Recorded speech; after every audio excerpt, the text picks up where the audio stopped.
You can't dream up two gods at once. First, you're going to dream up a god, and then you're going to dream up a second god, and a third, and a fourth. So there had to be one God.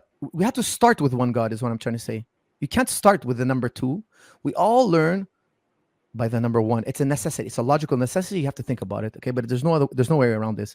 And here's the other thing. Socrates said, look, if there were two gods, and the true definition of God, they would be one and the same. There would be no difference between them. You cannot have two gods. Two gods is a logical impossibility, according to Socrates. But I would tell you this, okay?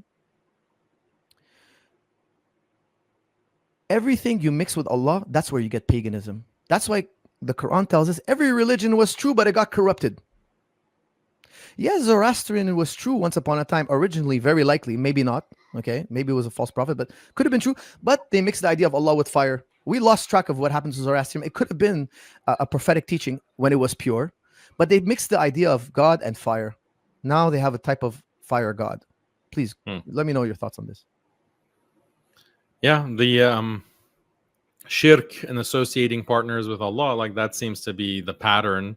That's what is referred to in Islam and the Quran. And this is also the pattern when we look at the history of religions, is that so many religions, they have the belief in one God as a creator, but then they mix that idea. They create images, they create representations, like figural representations. They create statues, and they just associate these images and statues or people or even angels, because some people were worshiping the angels and saying these are the daughters of Allah.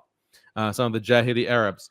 So this seems to be like a recurring pattern, and Islam comes as pure Tawheed and says that no, there is no associate with Allah, and there's no representation like a figure or a statue of Allah. He's beyond anything that you can imagine.